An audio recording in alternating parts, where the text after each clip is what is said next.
Madame, Monsieur, bonsoir. Depuis quelques jours, le procès des biens mal acquis se déroule à nouveau en France. Sur le banc des accusés, Théodorin Obiang, le vice-président équato-guinéen, à qui la justice française reproche d'avoir acquis de manière illicite nombre de biens, dont des véhicules et des appartements. Des questions se posent tout de même. Est-ce du ressort de la France de mener ce type de procès?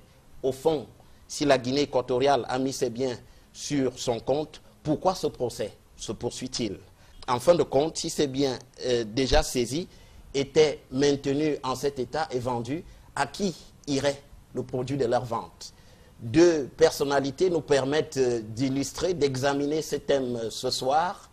Avec nous, Maître Robert Fojou, bonsoir. Bonsoir.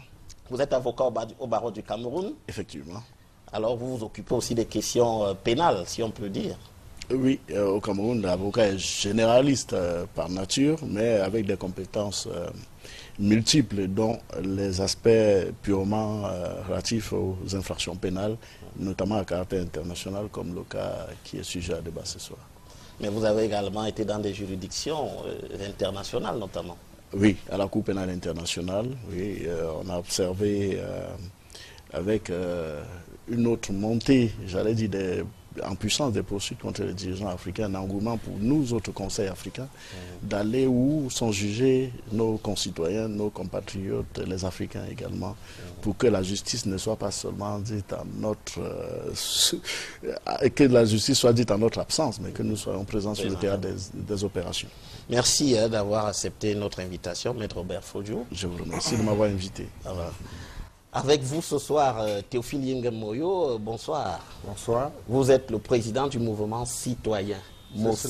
C'est cela. Voilà. Mais vous êtes également connu pour votre tropisme en matière de panafricanisme, c'est ça? Vous êtes le chantre quelque part de la promotion des idées de Oumi Obé et de tous les grands leaders panafricanistes. Oui, le mouvement citoyen, le MOSI, est un mouvement panafricaniste qui a été mis sur pied par des nationalistes. Effectivement, nous sommes les descendants, nous sommes porteurs des idées de nos nationalistes, avec d'autres partis. À l'instar du MANIDEM, nous avons formé un front panafricaniste. À Yaoundé déjà, j'ai mis sur pied un Panthéon, le Panthéon du panafricanisme. C'est à la Montagne Rouge où nous recevons la jeunesse camerounaise intéressée par les idées nationalistes et panafricanistes. À ce sujet, le procès de Paris contre un État africain, un ministre africain, nous intéresse à double titre. D'abord parce qu'il s'agit là d'un procès contre les biens mal acquis. Et en plus, biens mal acquis, paraît-il, nous en reviendrons, par des Africains. Donc cela nous intéresse énormément. D'accord, merci d'avoir accepté notre invitation, Théophile Moyo. Première question, à qui veut la prendre? Alors, de manière générale, quel est le regard que vous jetez sur ce procès? Peut-être Maître Fojou, vous prenez la parole en premier. Bon, disons qu'il faut situer les faits dans un contexte, j'allais dire, qui est né dès les années 2000, avec la montée en puissance de ce qu'on appelait les compétences universelles qui touchaient aux crimes, d'abord de génocide et de traitements inhumains. On a amorcé avec la convention de Mérida, signée au Mexique en 2003, avec la lutte contre la corruption et le blanchiment des capitaux. Donc aujourd'hui, il y a 181 États qui ont ratifié à la fin du mois de décembre 2016. Il y a 181 États et organisations internationales qui ont effectivement ratifié la convention de Mérida contre le blanchiment d'argent et la corruption. Donc, si on se situe dans ce contexte mondial de répression des actes, j'allais dire, qui portent atteinte à la fortune publique, alors on va bien comprendre pourquoi le procès au bien, qui est né, il faut le dire, en 2007 en France, avec les procès dirigés contre, disons, les plaintes, les premières plaintes déposées contre 3 dirigeants africains, oui. la famille Obiang en Guinée équatoriale, la famille Sassou au Congo, et la famille Oma Bongo Ndimba au Gabon. Notez que depuis 2010, il y a également l'Angola, Isabella qui s'est ajoutée dans Dos Santos, la fille du chef d'État qui est aujourd'hui angolais, la femme la plus riche d'Afrique. Donc, tout simplement par le privilège de naissance, disent certains, mais pas la compétence, dit le père. Donc, voilà le contexte dans lequel plusieurs organisations internationales, vu le niveau de pauvreté, j'allais dire, des populations africaines, et vu la fortune amassée par ces familles, grosso modo, après des enquêtes, j'allais dire, de ces organisations internationales, Sherpa, Transparency International, Attaque et bien sûr Survie et bien sûr des opposants qui se sont engouffrés dans la brèche. Il y a donc eu ces plaintes qui ont été déposées, qui ont connu des traitements jusqu'à arriver, j'allais dire, au cas Obiang qui, assez curieusement, est le seul ouvert sur tous ceux que nous venons de citer. Les autres ont un peu mystérieusement disparu devant la justice. On a enterré les dossiers ou quoi? Je n'ai pas connaissance du traitement qui est fait devant les juridictions françaises. Sans doute, ils sont encore en cours d'instruction. Notons que ces affaires datent de 2007 et qu'avec le procès Obiang, il y a eu des rebondissements jusqu'à l'ouverture du procès au fond tel qu'on le connaît depuis lundi dernier. Mais laissons voir, probablement, peut-être il y aura la suite de ces procès. Ok, merci. Alors, Théophile Yimgam Moyo, ce procès, depuis son commencement, alors, est-il compréhensible que des organisations, des ONG puissent mener des enquêtes pour traduire en justice des chefs d'État comme cela s'est fait? Non, vous savez, les ONG qui sont souvent les émanations de certaines partis ou mouvements politiques en Europe ont le droit de circuler comme ils veulent dans les pays africains, de mener les enquêtes et de retourner à la métropole dire ce qu'ils ont vu et comment ils l'analysent. Mais vous savez, nous sommes des panafricanistes, donc nous allons le voir sous le prisme des relations entre la France et les pays africains. On a cité le cas de l'Angola. On a cité le cas du Congo-Brazzaville et du Gabon. Mais il arrive qu'il n'y a que Obiang Nguema qui est actuellement en procès continu en France. Et vous connaissez les rapports que ce pays a ou a encore avec la France au niveau des ressources de ce petit État d'Afrique centrale, et ces ressources sont extrêmement convoitées par la France. Et je pense que le président équato-guinéen a eu l'idée de diversifier ses relations et de privilégier celles avec les Américains à un moment donné où la France avait des difficultés. Je pense honnêtement que le mal vient de là. Mais alors, parce que les biens mal acquis sont connus en Afrique depuis des années. Comment ça, vous savez, on a des chefs d'État, on a des hommes politiques africains qui manifestement ont acquis des biens qu'ils ne peuvent pas justifier. Et ces biens sont en France ou dans d'autres pays. Pourquoi alors privilégier le cas Obiang? Pourquoi ne pas s'intéresser aux biens mal acquis par les dirigeants arabes? Alors, vous voulez dire... Par les dirigeants arabes du Moyen-Orient et par les dirigeants arabes d'Afrique du Nord. Vous avez vu le cas de, en Tunisie, l'ancien président. Vous avez vu la fortune. Oui. Vous avez vu la fortune que le couple président tunisien a amassée de façon ostentatoire. Mais, avec le soutien de la France d'ailleurs. Bien entendu. Mais ils ne sont pas en procès. Lorsqu'ils ont fui de la Tunisie, ils se sont réfugiés d'abord en France. Donc on avait même la possibilité là d'avoir le client en matière judiciaire sous la main. Oui. Mais rien ne s'est passé. Donc je pense que là, même si je ne conteste pas le fait que la totalité des biens de Théodore Nguema ne se justifie pas, je ne peux pas comprendre l'acharnement de la France vis-à-vis de certains pays d'Afrique et particulièrement d'Afrique centrale. Alors, vous avez suivi le cas du Sénégal tout à l'heure. Il y a eu un cas au Sénégal, je crois que c'était le fils de l'ancien président Karim Wade. Karim Wade. Mais la France n'a rien dit. Vous avez des personnalités en Côte d'Ivoire qui ont une fortune injustifiable. La France ne dit rien. Vous avez le cas de l'Angola. La dame, la fille du président angolais, est la femme la plus riche. C'est sûr qu'on a prononcé son nom dans les milieux français. C'est-à-dire on a voulu étudier son cas. Alors, mais l'Angola est une si grosse puissance en matière de minerais et pétrolière qu'ils n'ont pas osé. Et puis, donc, la Centrafrique, le Congo, le Congo-Kinshasa.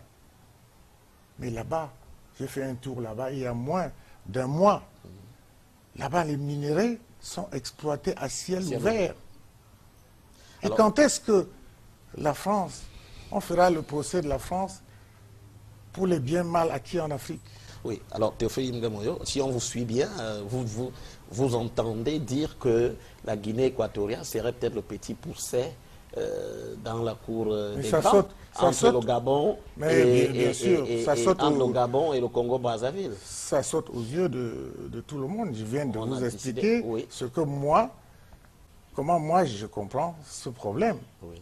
Mais il y a tout de même la preuve qu'il y a des biens qui ont été mal acquis. Je ne l'ai pas contesté. Je dis que Théodore ne peut pas justifier la totalité de ses biens. Mais qu'il y a bien des chefs d'État, il y a bien d'hommes politiques camerounais, et même chez nous, qui ne peuvent pas, on l'a vu, il n'y a même pas 2 ou 3 mois, il y a des hommes politiques ici au Cameroun qui ne peuvent pas justifier leurs biens. Mais je dis qu'il y a une attitude assez condescendante de la France vis-à-vis de l'Afrique, en dehors du procès de Nguema. Je pense que beaucoup de biens africains ont été mal acquis et se retrouvent en France, parce qu'au fond, lorsqu'on fait l'analyse, le Cameroun a même déjà posé certains problèmes, celui du recel. Où se trouvent ces biens? Où se sont trouvés ces biens depuis des années dans les banques françaises? Vous prenez quelqu'un comme Théodorin qui part de l'Afrique, il va en France, il achète un immeuble à près de 600 milliards. C'est le prix de francs CFA. Oui, 600 milliards. C'est le prix qu'on a annoncé. Mais vous savez comment on achète un bien? Maître va nous le dire tout à l'heure. Vous ne rentrez pas, ce n'est pas des arachides qu'on achète. Il a bien acheté cet immeuble. Il a bien acheté ses voitures. Et une fois qu'il a fait tous ces achats, c'est à un moment donné, quelques années plus tard, qu'on se rend compte que, mais ce monsieur, où est-ce qu'il a pris l'argent pour acheter tout ça? Donc pour vous, il est clair qu'il s'agit d'une cabale. Mais il y a surtout un problème. Et je pense que les avocats africains devraient soulever ce problème-là et ils peuvent attaquer certains pays européens pour recel. Ça tombe très bien ce soir, puisque recel nous avons un avocat recel de biens mal acquis. Recel de biens mal acquis. Bien sûr. Alors vous nous évoquiez tout à l'heure à l'entame de ce débat, Maître Fojo, vous évoquiez la compétence universelle. Alors, donc, ce procès, de ce point de vue-là, peut-il se justifier parce qu'on estime que des biens ont été mal acquis? Et comment, dans ce cas-là, la procédure se déroule-t-elle? Je vais commencer par la fin, c'est-à-dire sur ce qu'a dit le président Yinga. Et il faut noter, et vous avez suivi comme nous le reportage sur ce qui se passe, les investissements africains au Canada. Oui. Il y a le programme canadien que tout le monde connaît qui pousse les Africains à investir au Canada. Et dans le reportage que nous avons tous vu ces derniers temps sur les réseaux sociaux, il s'agit des investissements immobiliers de la plus haute importance. C'est ce qui signifie qu'on a laissé volontairement amasser des disons, distraire de l'argent de l'Afrique pour faire développer le Canada. On laisse faire. Et la fin de ce reportage que nous avons suivi, on dit que l'État canadien n'a pas réagi pour le moment. On attend donc que les fonds puissent évoluer, être capitalisés pour que enfin s'ouvre le procès des biens mal acquis, sans doute pour les investissements qui sont aujourd'hui, j'allais dire, promus au Canada sur la base des sommes colossales qui sont distraites de l'Afrique. Mais ça, c'est le contexte, j'allais dire, politique. La manipulation politique, il faut qu'on se rende compte que cela existe. C'est-à-dire, vous avez posé la question de savoir pourquoi pas l'Angola, pourquoi la Guinée équatoriale. C'est un fait politique. Effectivement, il faut à un moment donné une volonté politique, même chez nous, pour que l'opération hyperfiée se déclenche, il faut une volonté politique. Même en France, il faut une volonté politique pour que la machine judiciaire se mette en place. Vous parlez de la France, justement, avec la loi sur la moralisation qui tourne court, là. Absolument. Vous avez dû... M. Bayrou s'en est allé. Vous avez compris. Madame de Sarnez et Madame vous avez donc compris que, terminé.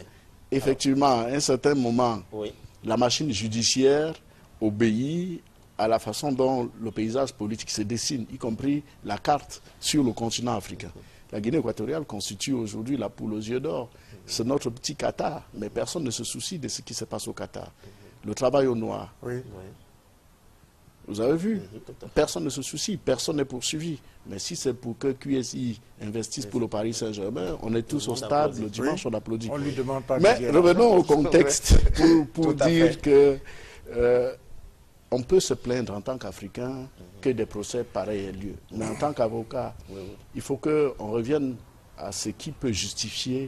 On remet le droit au centre du débat. Le débat pour les poursuites engagées par l'État français ou par les associations, pour être plus précis, parce que ce n'est pas l'État français, les associations, et à quelles se sont grevées des associations équato-guinéennes et même des partis politiques manipulés depuis Madrid, ce procès, pour qu'il se déroule, pour qu'il s'ouvre comme il s'est ouvert l'autre jour, il a fallu que des voies de recours soient épuisées et que la Cour de cassation française se prononce sur la possibilité de poursuivre M. Théodore. Vous avez vu que l'État équato-guinéen, à partir des procédures qui étaient enclenchées depuis 2011, a entamé un processus de marche arrière. Ce processus de marche arrière consistait notamment en la reprise par l'État équato-guinéen du fameux appartement de la rue Foch, qui aujourd'hui fait office d'ambassade de Guinée équatoriale. La Cour internationale de justice, dans son arrêt le 7 décembre dernier, a justement demandé à la France de tout faire en jugeant, parce qu'elle donne l'autorisation. Le procès aurait pu s'arrêter. Oui. Non. Absolument Je vous explique. Donc, la Cour internationale de justice s'est déclarée incompétente à stopper le processus, mais a demandé à la France de respecter l'immunité diplomatique de son ambassade située à l'avenue Foch. Donc, pour préserver, j'allais dire, des documents, imaginez une perquisition dans une ambassade, ce qui est interdit par la Convention de Vienne, on ne peut pas rentrer dans une ambassade parce que les documents peuvent être confidentiels, même si son acquisition antérieure avait été faite par M. Théodorin, qui l'a récédé à l'État de Guinée équatoriale. Voilà un peu où l'État de Guinée équatoriale a marqué des points en empêchant pour le moment la saisine ou de l'ambassade, de ce qui sert d'office à l'ambassade de Guinée équatoriale et qui était l'ancienne, j'allais dire, appartement privé de M. Théodorin. Sur les biens qui ont été saisis, les véhicules et tous les autres, ils ont été déjà vendus. Il faut le préciser. Voilà, ils ont déjà été vendus. Ils ont déjà été vendus, c'est-à-dire c'est une opération après coup, parce qu'on a vendu tous ces biens qui valaient des centaines de millions d'euros à 28 millions d'euros. Vous voyez qu'il y a une volonté aussi de ne pas faire que le patrimoine... revienne de la Guinée équatoriale, lui revienne, si c'était l'intention. Voilà, vous comprenez, ça me gêne, parce que je dis... Surtout qui a acheté. Qui a acheté? Ce n'est pas très clair. On a vendu ces biens aux enchères avant l'ouverture du procès. Donc, le procès maintenant va donner lieu certainement à une condamnation. le verdict c'est pour le 6 juillet. Ne vous étonnez pas qu'on arrive à une condamnation, puisque la Cour de cassation française a estimé que M. Théodorin pouvait être poursuivi puisque ces biens avaient été acquis à des fins personnelles et non en qualité de vice-président de Guinée équatoriale, qui aurait pu faire mettre en place le processus de l'immunité diplomatique. Mais prenons l'exemple, les États-Unis ont fait la même chose. En ce qui concerne Théodorin, il y avait 70 millions de dollars de biens saisis aux États-Unis qui appartenaient à M. Théodorin, y compris la fameuse paire de gants avec des métaux incrustés de Michael Jackson que nous avons tous vus dans les films. Imaginez un patrimoine, j'allais dire immémorial de la culture qui se retrouve à Malabo. Mais bon, c'est le plaisir, peut-être pour son plaisir personnel, mais qui ont tous été saisis. Et la justice américaine qui prévoit le principe de la transaction qu'on a introduit chez nous un peu dans le processus des opérations éperviers, a décidé d'abandonner les poursuites contre 30 millions de dollars, dont les 30 millions de dollars. On a donc laissé au profit de M. Théodorin aux États-Unis 40 millions de dollars. Mais comment se gèrent les 30 millions de dollars qui sont le fruit de la vente par l'État américain? Il y a 20 millions de dollars qui, soit dit en passant, seront remises aux associations caritatives en vue d'être redéployées en Guinée équatoriale.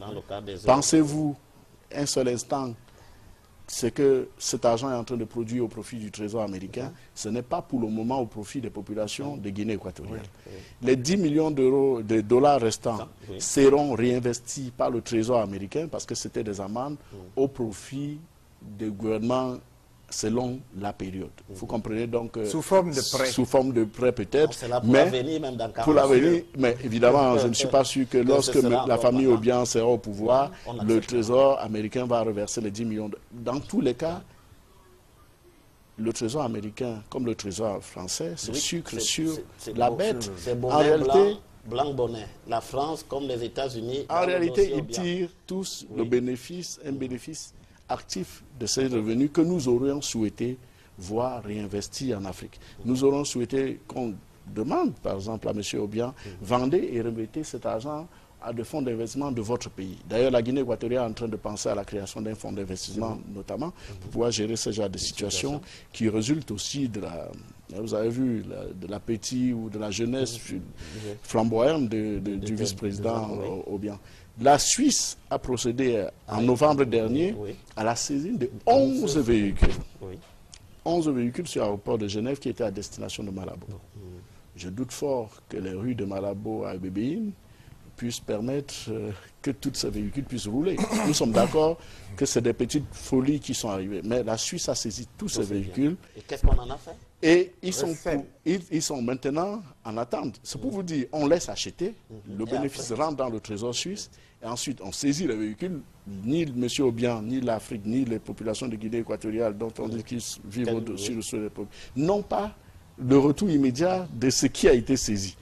Les véhicules ont été saisis, on attend de voir ce qu'il sera fait par le procureur général de Suisse, fédéral de Suisse, mais attendez-vous sans doute qu'il y ait un autre procès de l'autre côté contre M. Obiang. Mais c'est un véritable rouleau compresseur finalement.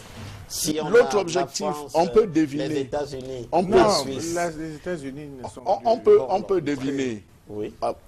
Aisément, je parle en présence d'un éminent homme politique, que l'un des objectifs vise aussi à empêcher la cession au pouvoir de M. Théodorin. Je le dis. Il y a là derrière un coup politique aussi. Naturellement, tout est calculé. Oui. Et donc c'est bien ce que vous agréez là, à ce que dit... je ne vois pas d'obstacle majeur sur la route de Théodoro pour accéder au pouvoir. Que ce soit la France ou les Américains, à moins qu'ils ne tentent un coup d'État. Donc Séverin Moto, qui était l'opposant le plus farouche basé à Madrid, il n'est plus un danger pour Théodora. Là, c'est terminé. Là. Mais écoutez, pour revenir sur Séverin, vous avez vu que dans la liste des témoins qui ont été cités pour comparaître à Paris, il y a M. Simon Mann. Oui, Simon Mann qui était dans le coup d'État, qui a dirigé été par Séverin Moto, absolument, et qui devait déposer Théodora Obiang. Et voilà, qui a connu son échec grâce à M. Mugabe. Voilà, donc comprenez que c'est pour ça que je disais, sous toute réserve, hein, c'est-à-dire que je mélange du doigt de la politique, mais que derrière, ce que nous pouvons apprécier en tant que juristes sur la volonté d'assainir les mœurs pour nos dirigeants, c'est-à-dire en ce qui concerne la manipulation du trésor, il y a aussi une volonté politique de continuer à gérer d'une certaine manière et de manipuler l'arrivée ou la cession au pouvoir de certaines personnes. Alors, on n'est pas contre, mais il faudrait aussi que nos dirigeants comprennent qu'il faut faire attention, qu'on réinvestisse chez nous, qu'on investisse chez nous et qu'on cesse d'aller remplir les trésors étrangers, parce que tout ce qu'on investit à l'étranger, il s'en accapare par la suite. Tous les biens saisis à M. Obiang, je suis convaincu, fructifient davantage le trésor français que le trésor de Guinée équatoriale. Mais on a laissé faire, on a laissé acheter. Aujourd'hui, il y a un système qui a été mis en place qu'on appelle les logiciels anti-money laundering, qui sont faits pour traquer toute forme d'enrichissement illicite. C'est-à-dire c'est un logiciel qui est auprès des institutions financières qui disent, par exemple, ce n'est qu'un exemple, Monsieur le Président, que le compte de telle personnalité a subi une variation j'allais dire injustifié. Oui, dans un délai, et puis ça permet qu'on puisse traquer pour l'origine. Ce logiciel, aujourd'hui, permet à toutes les organisations financières internationales de traquer des revenus suspects. L'ANIF au Cameroun utilise le même système, c'est-à-dire à un certain seuil de revenus, vous devez pouvoir déclarer l'origine. Nous pensons que ce mécanisme va permettre, comme on observe d'ailleurs dans notre paysage, un boom de réinvestissement de fonds qui étaient à l'époque déposés en Suisse dans les comptes numérotés et qu'aucun dirigeant africain n'a pu pouvoir récupérer parce que c'était... Voilà. Alors, donc c'est l'autre avantage, c'est ce côté avantageux de ce procès dont on parle. Alors, Théophile Yengen Moyo, un coup politique, mais je voudrais dire que ce qui arrive à Théodora Obiang actuellement, on parle de ce coup, d'une volonté peut-être politique qui se cache derrière ce procès. Mais est-ce que vous ne pensez pas, est-ce que vous ne craignez pas que, comme d'autres leaders africains, on en parlait tout à l'heure, qui ont subi un sort pareil de la part de l'Occident, ce soit aussi le cas qui soit annoncé pour Théodora avec ce procès? Il est évident que ni la France, ni les États-Unis, ni la Suisse, vous savez, la Suisse a une tradition d'accaparement des richesses africaines. Ils n'ont pas beaucoup d'industries comme les autres pays. Absolument. C'est-à-dire la Suisse s'enrichit sur le dos des biens, des personnalités qui en sont aptes à distraire les biens de leur pays.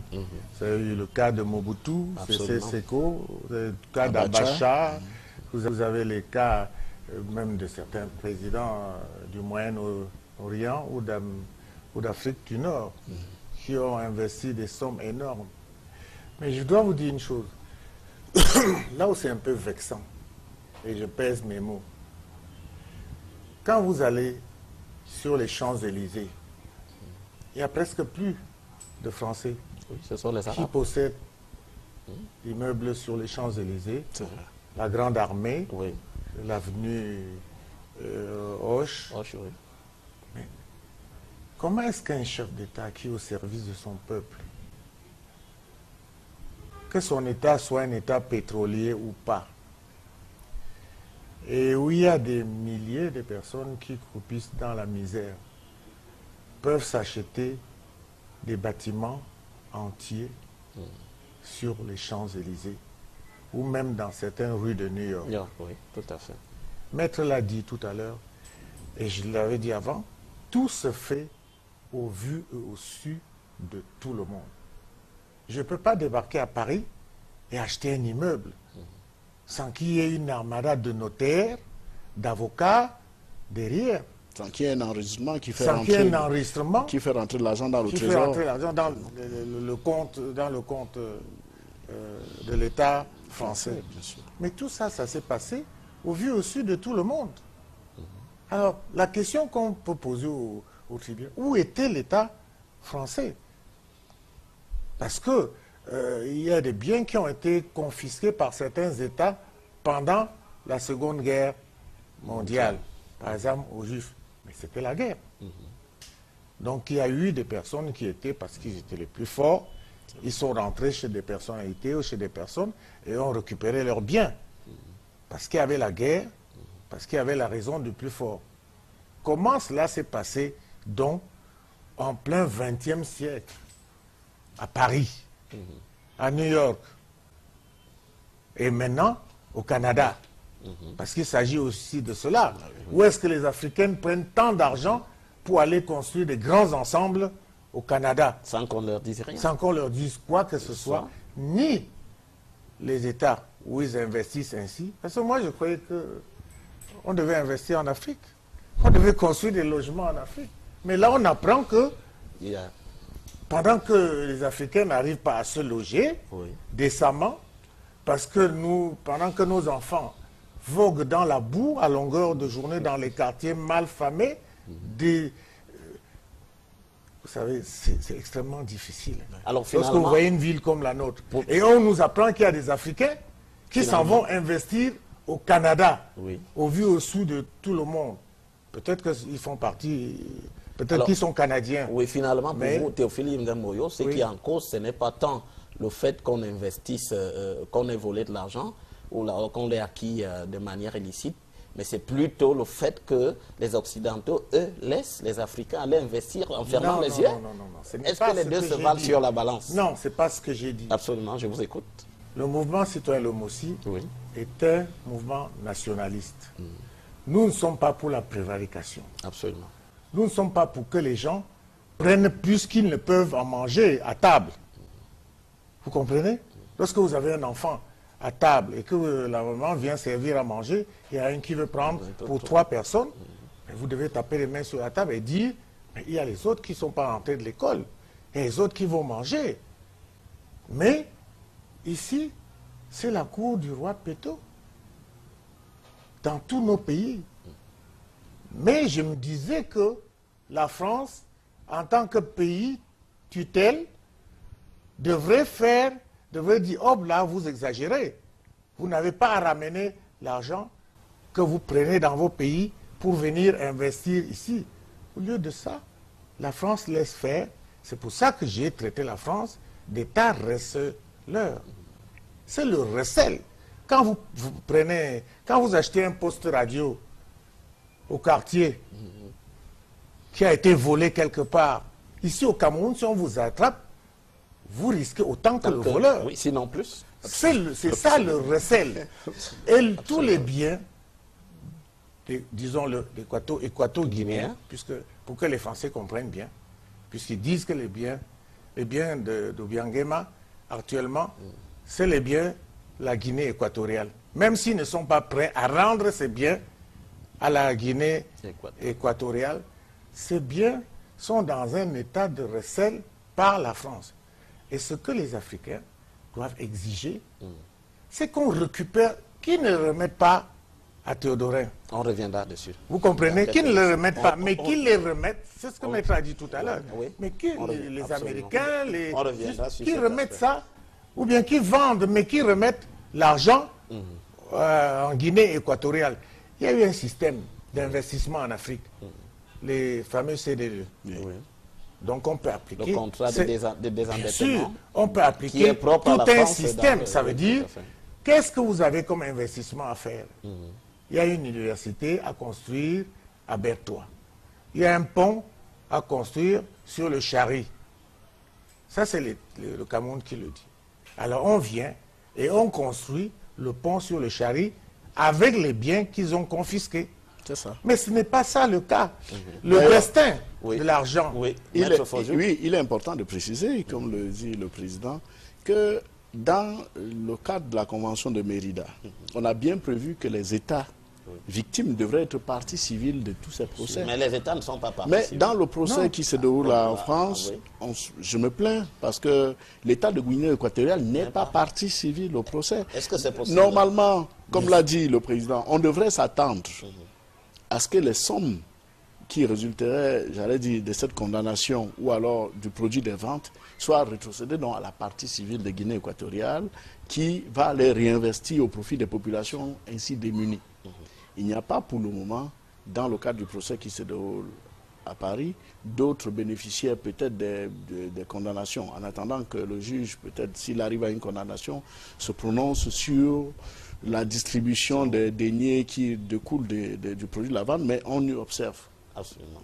Transparency International, Sherpa, Survie, toutes des organisations internationales qui vont certainement retirer, sous toute réserve, un bénéfice des sommes ainsi pour continuer à survivre, alors que ces fonds saisis, si on a la certitude qu'elles proviennent, j'allais dire, quels sont les produits du trésor qui ont été distraits, que ces sommes soient saisies et qu'on ouvre un compte spécial d'opération en faveur de la Guinée équatoriale, qu'on dise oui. Et ça, c'est un gage de bonne gouvernance aussi qui viendra de chez eux. Mais pour le moment, j'estime que le produit de la vente, je ne suis pas certain que cela puisse bénéficier directement au produit, même si je ne suis pas contre la tenue du procès. Pour aborder dans le même sens que maître, j'aimerais, je ne suis pas encore sûr de l'issue du procès, que si le procès se termine, que la Guinée équatoriale porte plainte pour recel. Parce que le procès est dans quel sens? Ces biens ne sont pas à Théodorin au bien. Ces biens sont à la Guinée équatoriale. C'est bien ça, les données. Et à ce moment-là, lorsque on condamne Théodorin, on récupère les biens, on vend les biens, on récupère les biens qui ont déjà été vendus, et à ce moment-là, on trouve un système pour les remettre à la Guinée équatoriale, parce que ce seraient donc les biens de la Guinée équatoriale. Mais ça doit finir. Si j'ai l'impression que c'est le sort de ces biens, c'est celui de notre fameux compte d'opération. Bon, voilà, on reviendra précisément encore sur ces aspects dans ce débat. Alors, Maître Fodou, vous êtes le spécialiste du droit sur ce plateau ce soir. Alors, la longueur de ce procès, sa durée, il dure quand même depuis 2007 et nous sommes en 2017. Oui, mais il faut expliquer. C'est quand même énorme. Est-ce que les procédures prévoient ce type de... Techniquement, ça se justifie par l'exercice de voie de recours. Absolument. Vous savez, pour que la juridiction de jugement ouvre le procès lundi dernier, il a fallu épuiser les voies de recours, les exceptions soulevées jusqu'à la Cour de cassation par la défense, notamment en ce qui tient à l'immunité et l'impossibilité qui avait été soulevée pour la France de juger M. Théodorin, qui est devenu depuis l'année dernière le vice-président de Guinée équatoriale et qui, à l'époque des faits, a été d'abord conseiller, puis ministre des forêts, de l'agriculture et des forêts. Donc, en réalité, cette immunité qui est une technique, les exceptions qui ont été soulevées sont une technique procédurale qui justifie à ce jour la durée du procès. Et donc, on est dans le normal en ce qui concerne le processus qui a donné lieu à l'ouverture du procès lundi dernier. Alors, vous pensez aussi que le fait qu'on ait pris autant de temps, cela justifie, est-ce que cela ne justifie pas finalement une certaine peur de la Guinée équatoriale de ne pas vouloir que M. Théodorin Obiang aille effectivement devant la juridiction qui lui fait un reproche? Mais la Guinée équatoriale ne peut pas accepter. Et je pense que Théodorin, en allant à Paris, a un procès court des risques. Il court le risque vous savez, le syndrome Barbeau. Et là, vous comprenez, voilà un président. On pourrait l'interpeller. Oui. Et le garder à vue, par exemple. Mais bien sûr qu'on va l'interpeller, on va le garder à vue. S'il est condamné, on ne va plus le laisser aller en Afrique. Et la Guinée équatoriale le sait. Je ne vois pas comment le vice-président de la Guinée équatoriale va se lever et aller dans un procès à Paris. Imaginez l'inverse. L'inverse, c'est-à-dire que l'inverse, ça veut dire que l'on traduise en justice ici chez nous. Imaginez un procès qui s'ouvre contre Bernard Tapie. Ici, oui. Puisque son cas est évident. Qu'il y a eu malversation avec d'autres ministres français, et dont les plus importants. Vous imaginez son procès à Yaoundé? On est où là? Vous comprenez? Oh, tout à fait. Alors, il faudrait qu'à un moment donné, on nous ait un peu plus de considération. C'est ça qui nous embête. Ce n'est pas qu'on veut s'attaquer à la France, au système de droit français ou pas, mais la justice, si elle est universelle, a ses méthodes qui doivent être universelles. On ne peut pas avoir deux poids, deux mesures. Imaginez un chef d'État européen et même américain dans un pays africain en prison. C'est inimaginable. Gbagbo est en prison depuis. Il est jugé à La Haye. C'est un chef d'État africain. On l'a pris, on a failli prendre celui du Soudan. Oui, Omar el-Béchir. Oui, il est allé en Afrique du Sud, ils l'ont demandé. Mais l'Afrique du Sud, ce n'est pas la Côte d'Ivoire. Et puis en Côte d'Ivoire, il y avait l'armée française. Donc vous voyez, c'est toujours la loi du plus fort. Ce qu'on demande à certains dirigeants, je pèse mes mots, certains dirigeants français, c'est d'avoir un peu de considération pour les Africains. Honnêtement, c'est à la limite un cri, pas de désespoir, mais d'attention vis-à-vis de la France. Qu'ils aient un peu plus de considération.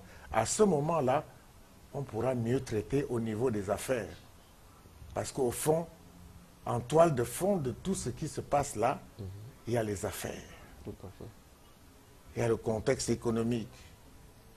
Nous sommes riches. Nous avons des ressources. Ça ne doit pas devenir pour les autres une situation de chantage pour décider de ce qu'ils veulent de nos chefs d'État. À un moment donné, ici au Cameroun, on disait oui, tel va partir du pouvoir parce que... Mais vous avez vu comment les Camerounais ont réagi, qu'ils soient de l'opposition ou du gouvernement. Oui. Ils ont dit le problème politique au Cameroun, c'est notre affaire. Et je pense que cette considération que je demande pourrait étaler un tapis vert à notre ancienne métropole pour qu'on discute d'affaires d'égal à égal. Mais si ce n'est pas le cas, on va se retrouver dans la situation de la Guinée équatoriale qui a fermé les portes et qui se retrouve dans cette situation. Et je demande que cela cesse. Alors, oui, je vais néanmoins donner des précisions, j'allais dire, pour qu'on comprenne pourquoi les juridictions internationales aujourd'hui, ou alors la justice internationale, parfois se substituent aux États africains. On peut, sur le plan simplement technique, se dire l'infraction s'est commise en Guinée équatoriale, c'est l'État de Guinée équatoriale qui aurait dû juger. En fait, c'est ce que soulève la défense de M. Théodorin. Ils ont raison sur le fond.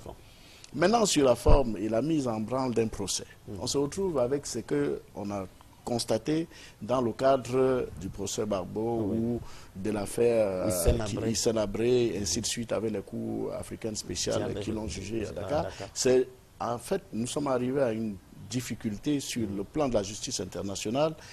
Pour certains États, l'absence de volonté de juger des dirigeants qui sont poursuivis, je vais dire de ce niveau.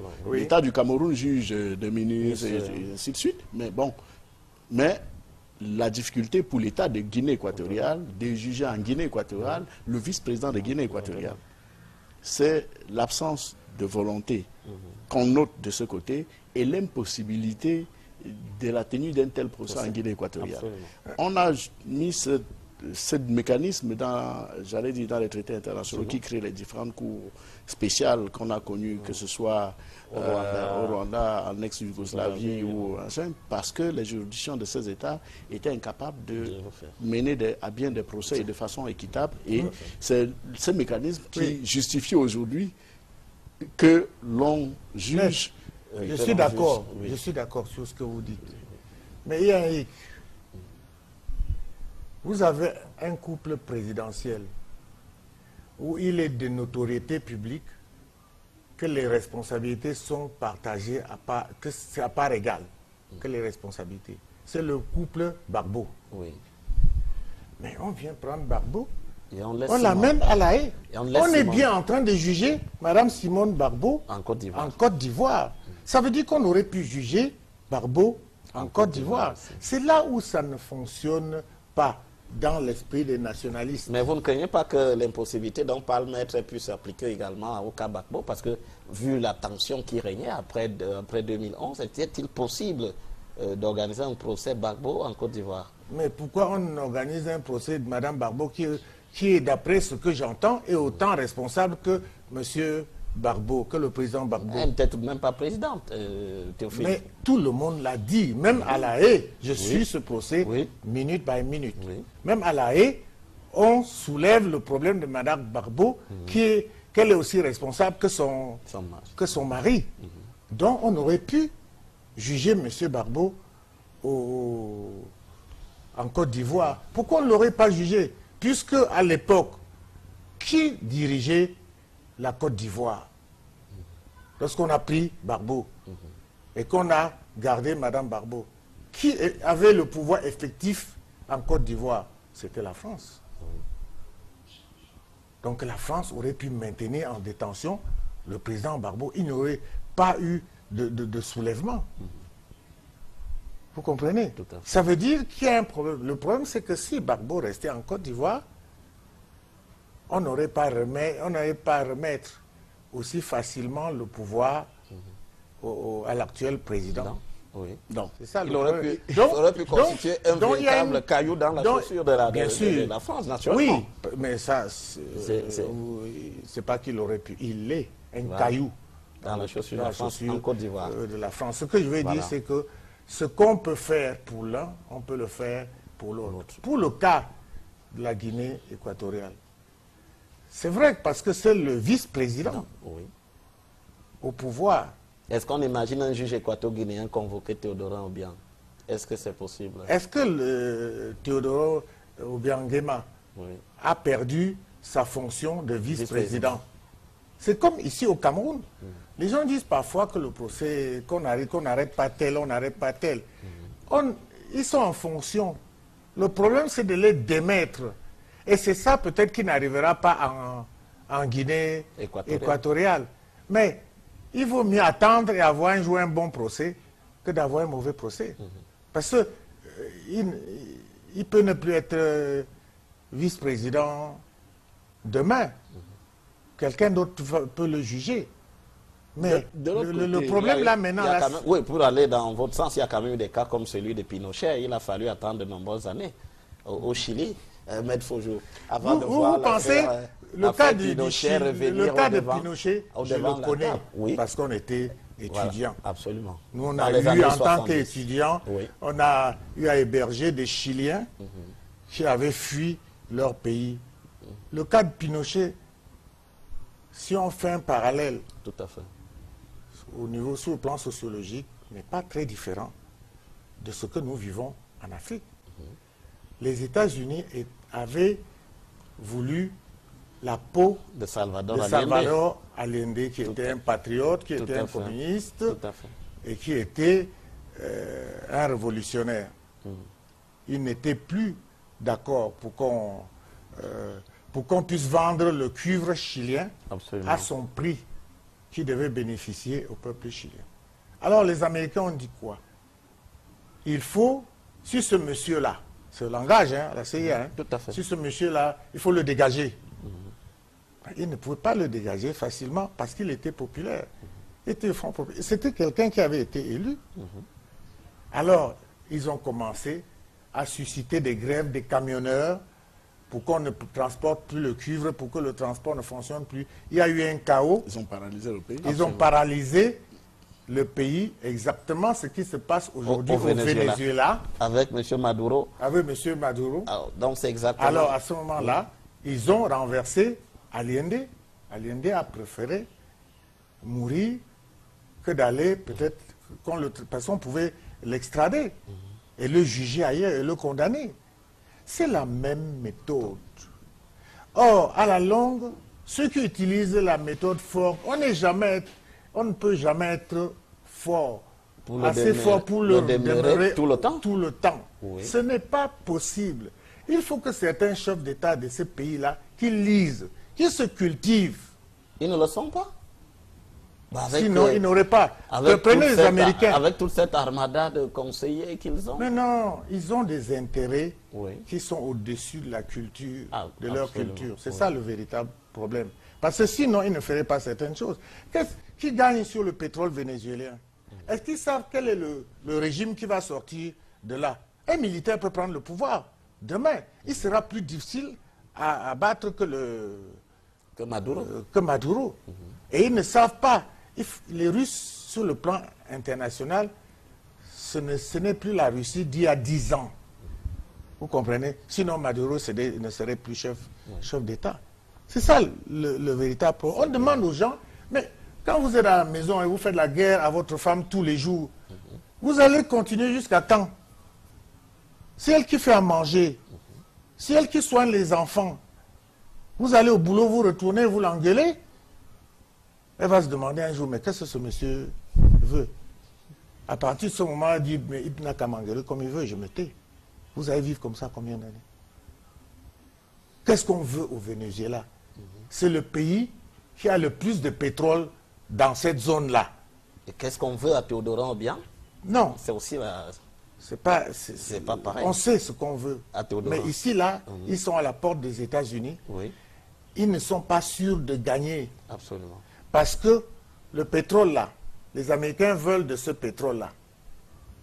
Ils peuvent même mettre un opposant à Maduro au pouvoir. Mais, vous savez, les Sud-Américains, ils ont une culture de la révolution. Absolument. Vous ne savez jamais ce que vous avez au bout de la rue. Vous comprenez? Est-ce que vous savez que quelqu'un comme Chavez pouvait venir au Venezuela et bouleverser tout l'échiquier politique de l'Amérique centrale? Vous savez qui va arriver à Cuba? On s'est dit après Raúl Castro, non, après Fidel Castro, c'est fini, les Américains vont marcher sur Cuba. Ce n'est pas arrivé. C'est un petit pays comme ça, mais qui a un gros cœur, comme on dit chez nous. Mais, mais tous ces cas que vous donnez, Théophile Nguemoyo, mais on voit bien que l'Afrique ne suit pas ce chemin. Est-ce qu'il y a cette capacité pour utiliser un mot très à la mode au Cameroun, cette capacité de résilience? Il y a cette capacité. Si on ne veut pas écouter le mouvement citoyen, si on ne veut pas écouter le front, ça veut dire qu'on veut que les Occidentaux puissent nous utiliser comme des pions. C'est-à-dire on enlève celui-ci, on met celui-là. Et puis, ils prennent tout ce qu'ils peuvent prendre, ils s'en vont, et nous restons pauvres. Tu vas au village, ta maman, quand des grands-mères au village, tu lui donnes 1000 francs, mais elle te prend pour un dieu. Au Cameroun, le plus gros gisement de diamants du monde, vous êtes au courant, non? Il est quand même exploité, non? Non, vous êtes au courant. Pour parler du diamant, il y a eu un scandale en Corée sur le diamant camerounais, en Corée du Sud, mais pas au Cameroun, sur le diamant camerounais. Mais alors la faute à qui finalement? Peut-être c'est aussi quelque part ce qui justifie ce procès contre Théodorin Obiang dont nous parlons exactement. C'est pour dire aux Camerounais, à la jeunesse camerounaise, adhérer au mouvement citoyen. Venez nous rejoindre. Et on va vous expliquer comment fonctionne la politique et pourquoi nous allons toujours rester derrière si nous ne voulons pas avancer. Oui, pour revenir, parce qu'il faut revenir dans le thème du débat, il faut... Vous avez parlé de l'origine des fonds. Absolument. Oui. En fait, il faut savoir qu'aujourd'hui, que le système de passation, en tout cas, les rétrocommissions, sont à l'origine, en fait, de ces enrichissements illicites. Oui. En back-office, tout à l'heure, je discutais avec le président du MOSI, qui était un urbaniste, architecte bien connu, et qui m'expliquait sur les prix au kilomètre lorsqu'on bitume la route. Généralement, en Afrique, on observe qu'il y a un surcoût, n'est-ce pas, sur qui sont sur les surfacturations qui justifient des rétrocommissions. Nous avons en France l'affaire Karachi. Absolument. Avec les surcommissions qui ont donné lieu à la mise en examen bientôt et des de M. Baladur. Mais qui ont coûté la vie et qui à ont une coûté dizaine la d'ingénieurs français. Exact, parce que Voilà. les Pakistanais qui n'avaient pas pu rentrer en possession de leur rétrocommission sont allés faire assassiner, un attentat, voilà, commettre un attentat, qui n'était pas un attentat puisqu'ils ne voulaient pas se tuer, mais qui sont allés liquider les autres par vengeance. Absolument. Donc le mécanisme est celui-là. Avec les sociétés écrans, les placements à l'étranger, le maquillage des fonds. On vous dit, on vous passe un marché peut-être pour la construction de tel, et ensuite on vous paye sur un compte offshore. Le compte offshore permet maintenant de gonfler votre patrimoine immobilier qui est en construction, puisque en réalité le blanchiment c'est quoi? C'est de transformer l'argent d'origine illicite en quelque chose de licite. Ah oui, et cela, historiquement, il faut savoir, le terme blanchiment vient d'un système mis en place par une famille aux États-Unis, qui était une famille mafieuse, qui avait utilisé les fonds issus de la mafia pour ouvrir une blanchisserie. Absolument. Et le terme blanchiment est venu donc de cette blanchisserie en 1928, qui avait été utilisée par une famille de la mafia pour blanchir l'argent qui était qui venait des milieux de la drogue et ainsi de suite. Donc, c'est le système qui est mis en place qui a permis la distraction de ce fonds. Et si on ne veille pas à ce que les marchés ou alors toutes les multinationales qui viennent investir dans notre pays suivent, j'allais dire, les règles étroites d'investissement sans des rétrocommissions, on ne va pas arriver à des sorties massives de fonds. Puisque ces sociétés participent, qui sont des sociétés pour la plupart occidentales, participent à la création des comptes offshore, participent à la remise, à la dissimulation des bénéfices. Oui, tout à fait. Et donc qui nourrissent dans les poches de ceux-là qui vont aujourd'hui investir au Canada, comme on le décrit au jour d'aujourd'hui. Donc il faut qu'on revienne à une gestion plus, plus orthodoxe, plus classique et qui soit plus rentable pour les populations africaines. Qu'un kilomètre de route, au lieu de coûter 10 milliards, coûte réellement les 800 millions qu'il devrait coûter, puisque le surplus est partagé entre les marchés. Donc, c'est un peu ce qui est reproché techniquement à M. Obiang, qui à l'époque, en tant que ministre de l'Agriculture et des Forêts, aurait, ça c'est en attendant que le jugement le démontre, aurait participé, à des systèmes de montage qui ont fait gonfler ses revenus à l'étranger, alors que, comme l'a dit le procureur américain dans l'affaire de la rétrocession des 30 millions de l'arrêt de poursuite, ses revenus annuels sont connus et plafonnés à 100 000 $. Oui. Alors, comment justifier donc qu'il a eu à 70 millions de dollars de revenus à 47 ans? Donc, c'est un peu sur ce genre de point que la procédure se tient. Et tenez-vous tranquille, pour que la justice américaine arrive à poursuivre M. Théodorin, il a fallu l'apport de la justice française. Ah, pour illustrer ce que dit Maître, à juste titre, si toute cette masse d'argent qui a permis d'acheter les biens, que ce soit les biens de Théodorin ou les biens d'Abacha, tout ça là, mais ils n'ont pas eu toute cette masse d'argent en euros là-bas qu'ils ont transporté dans l'avion, dans les mallettes pour aller acheter. C'est de l'argent qui n'a jamais quitté la France ou la Suisse ou les États-Unis. Exactement. Ici, là, dehors, j'en ai parlé. Mais comme personne ne veut m'écouter, 1 kilomètre d'autoroute sur la route Simalène-Yaoundé, c'est 15 milliards. 15 milliards. Est-ce que vous vous rendez compte? 1 kilomètre. Moi, j'étais aussi à l'école. Est-ce que c'est possible? J'enseigne toujours. Et vous avez, sur la route Yaoundé-Douala, c'est 4 millions. Oui, c'est 4 milliards Oui. le kilomètre. Vous comprenez?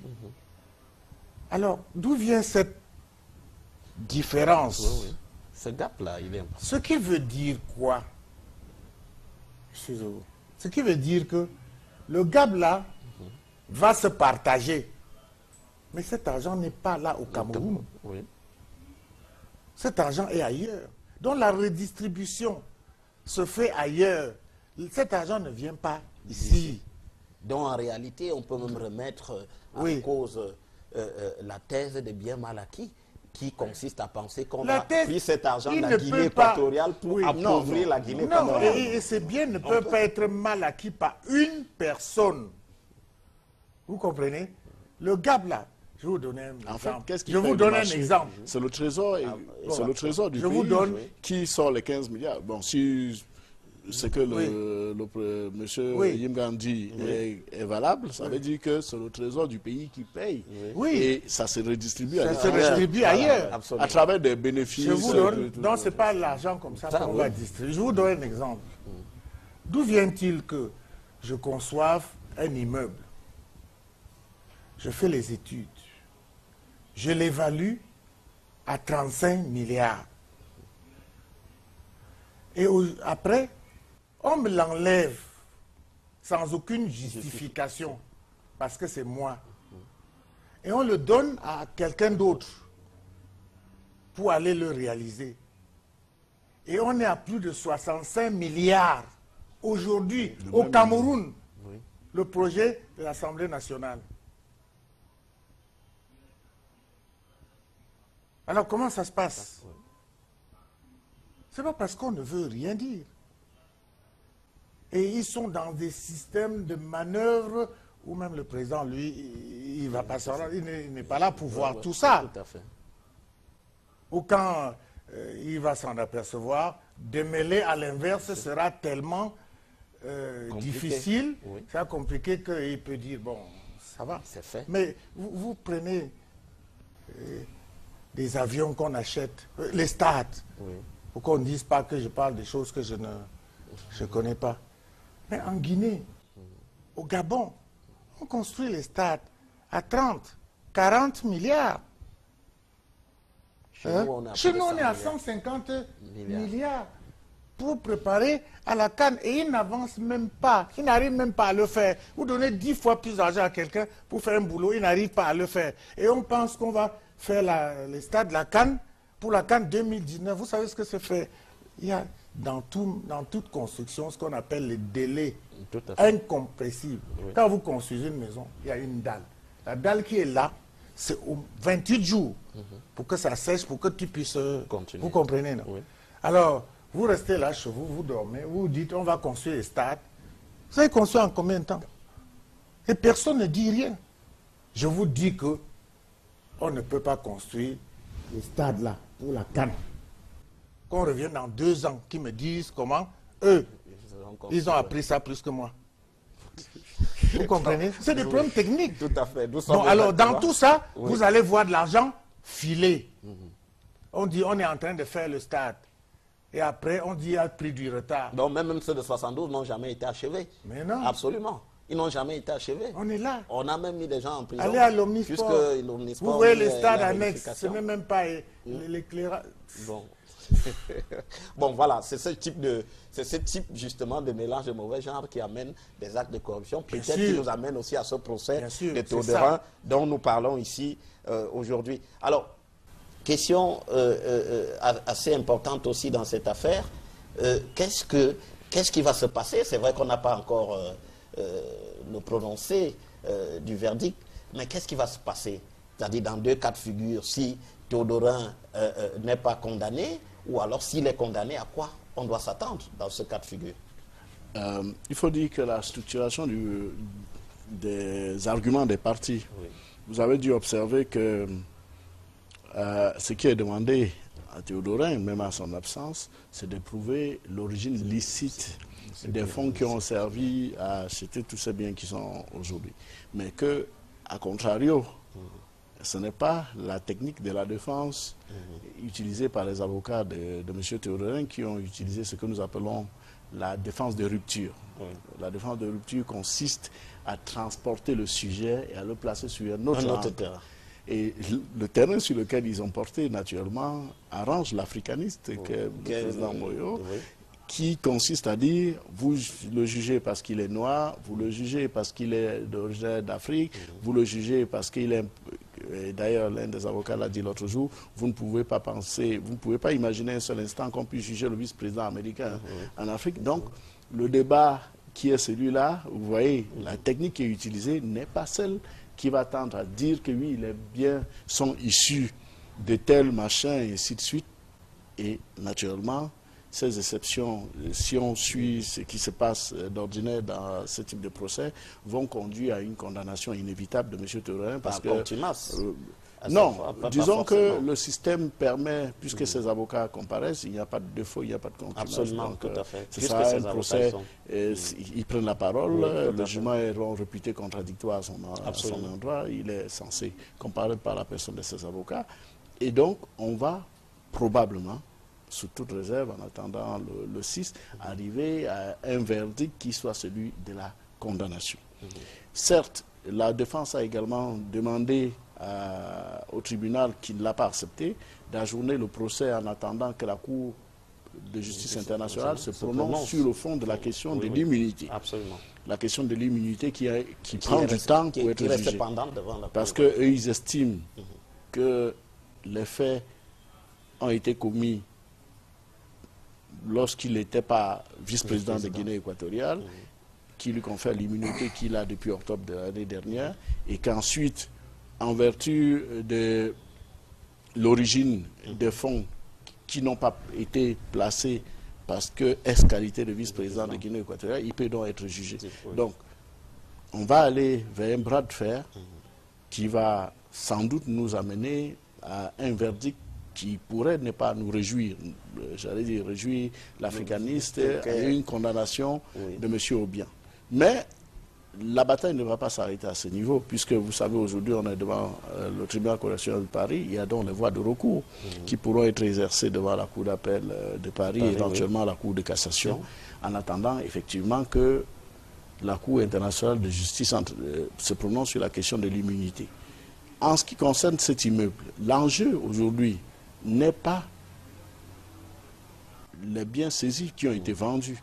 Le gros enjeu, c'est l'ambassade de Guinée équatoriale. Parce que pour l'État français, ils veulent faire sauter le verrou de l'immunité pour pouvoir le revendre. La Cour de justice internationale a donné un peu de répit à l'État de Guinée équatoriale et nous attendrons de voir quel sort sera réservé à ces biens qui, pour l'instant, ne peut donc pas être vendu parce qu'il n'est pas possible qu'on le saisisse en tant qu'ambassade. Mais si, par la suite, ces biens venaient à avoir perdu son immunité diplomatique parce qu'il aurait été acquis avant ou vendu avant par quelqu'un qui n'avait pas qualité pour le faire, ou alors pour l'acheter avec des revenus provenant j'allais dire, de l'enrichissement illicite, cet immeuble sera vendu. Donc la grosse bataille de la Guinée équatoriale aujourd'hui, c'est de ne pas perdre son ambassade et de conserver cette ambassade qui comporte, c'est un appartement particulier qui comptait 101 pièces, d'après ce qu'il a été dit, et qui est sans doute, dont la valeur aujourd'hui est multipliée, je crois, par 10 ou par 100 avec les investissements qui ont été réalisés par M. Théodorin et l'État de Guinée équatoriale. Oui, alors, Théophile Moyo, à quoi faut-il s'attendre justement? Est-ce que après la condamnation de Théodorin Obiang, c'est le cas, il faut s'attendre à ce qu'il y ait un changement? Est-ce que finalement on fera un peu plus attention dorénavant? Non. Ce que je voulais dire, il faut que ce soit clair. Absolument. Je ne dis pas que Théodorin n'a pas de tort dans toute cette opération. Parce que Théodorin, visiblement, a une fortune qui est au-dessus de ce qu'il peut gagner. Ça, c'est la première chose. Donc, je dis que lui aussi, il a des torts. Deuxièmement, je dis qu'il a des torts, mais que cette ambassade, parce qu'il faut parler de l'ambassade aujourd'hui, qu'on le tourne de n'importe quelle façon, a été acheté par de l'argent guinéen. Oui. Ça, c'est une donnée. Ils peuvent me dire ce qu'ils veulent, ils n'ont qu'à le dire. Mais c'est acheté par l'argent guinéen.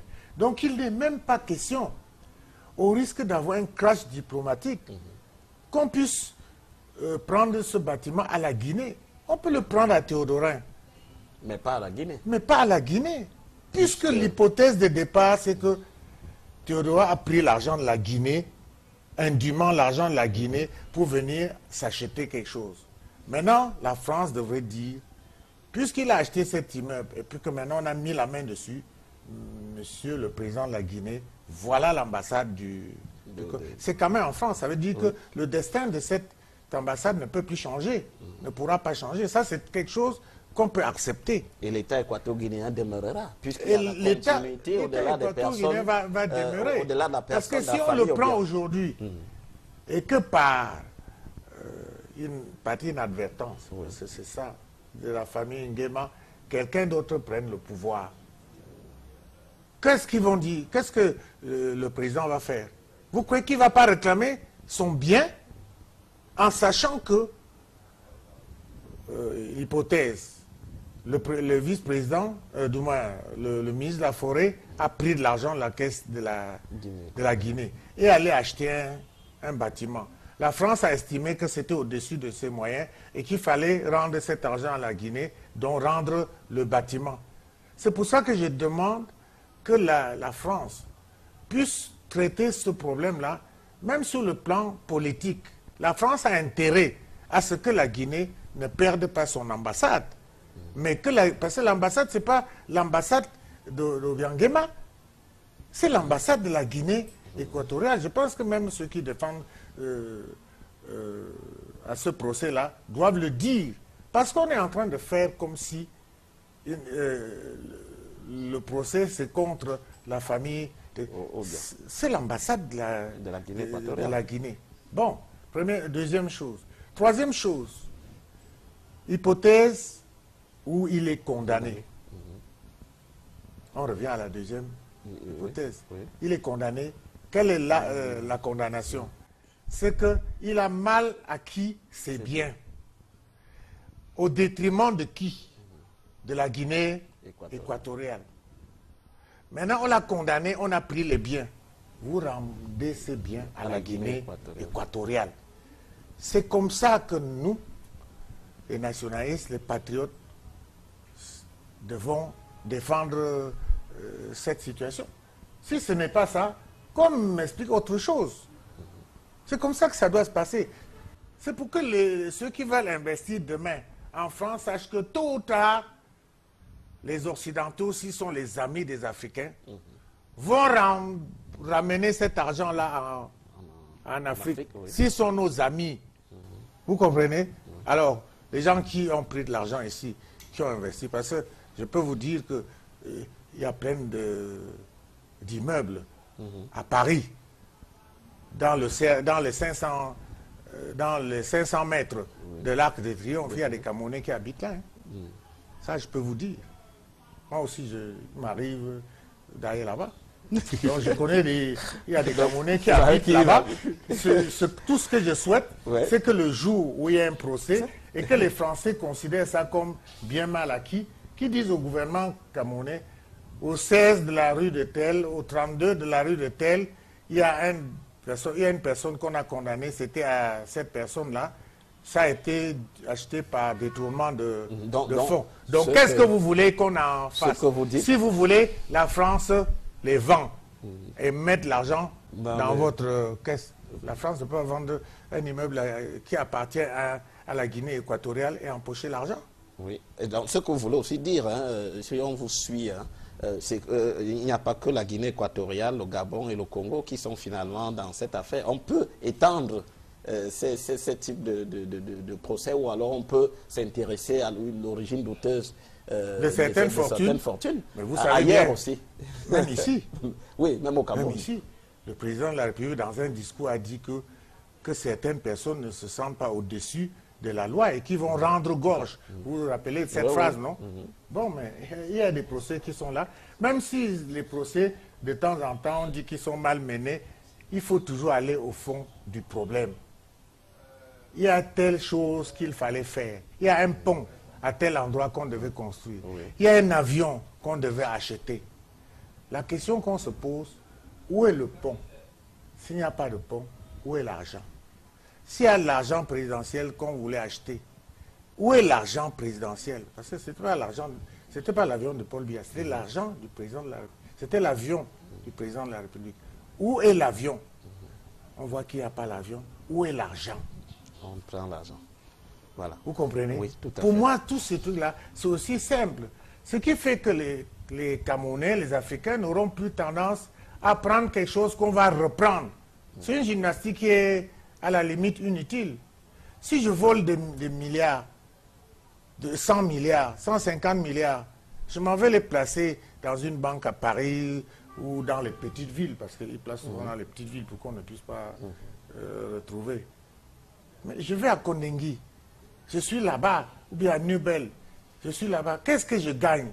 Je vais faire 20 ans là-bas, et à la sortie, la France aura récupéré cet argent. Vous voyez bien que même les biens dont il parle d'Obiangema, leur rêve, c'est de mettre aux frais et de récupérer les trucs.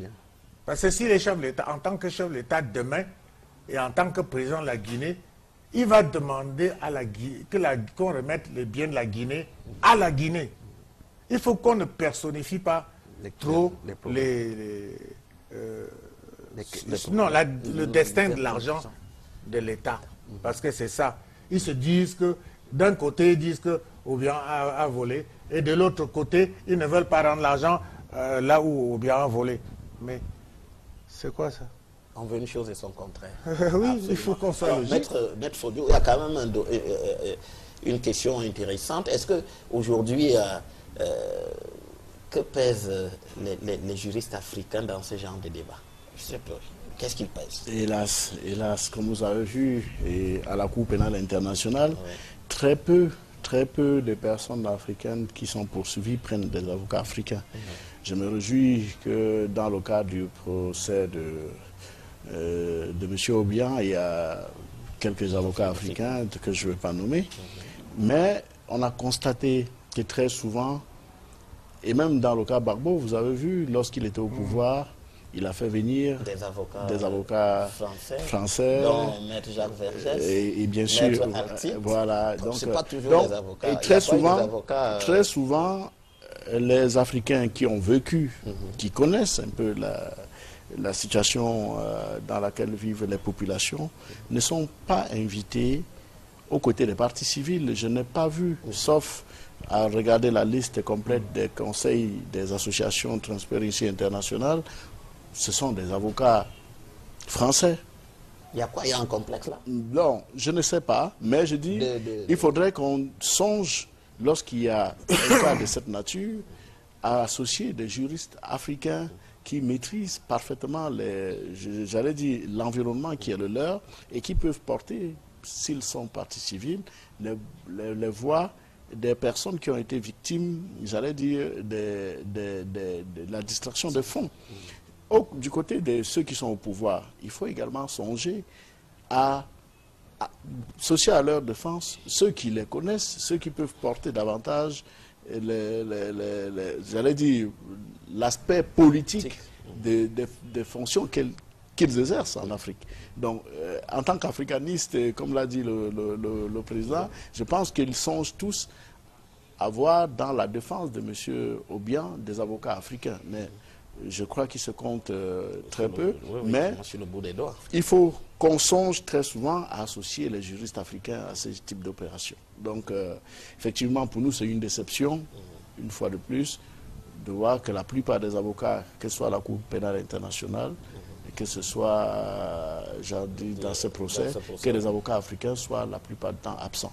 Il y a eu certainement une exception avec le tribunal pénal spécial pour le Rwanda, où beaucoup de conseils venaient des pays africains, dont d'excellents confrères du Cameroun qui ont abattu un très bon travail. Donc, parfois, nous regardons ce procès loin et parfois, nous plaignons de n'avoir pas été associés. Vous n'êtes pas associé. Vous n'y êtes pas associé. Alors, nous nous acheminons vers la fin de cette émission. Président Théophile Yenga Moyo, quelles leçons pour le continent africain au moment où justement on attend le verdict du procès Obiang? Moi, je pense que après les péripéties des indépendances en Afrique et la mutation hasardeuse au niveau des élites, l'élite coloniale et l'élite africaine, nous n'avons pas, 30 ans après, 50 ans après, pris la mesure qu'il faille faire notre autocritique. S'arrêter et se demander qu'avons-nous fait des indépendances? Qu'avons-nous fait de la lutte des nationalistes? Pourquoi en sommes-nous là? Quel est le système d'éducation que nous avons donné à nos enfants et que nous continuons à donner à nos enfants qui, une fois sortis de l'école, deviennent si individualistes? Parce que l'individualisme est à l'origine de certaines malversations. Si vous regardez dans nos sociétés traditionnelles, il n'y avait pas de prison. Il n'y avait pas de prison dans nos villages.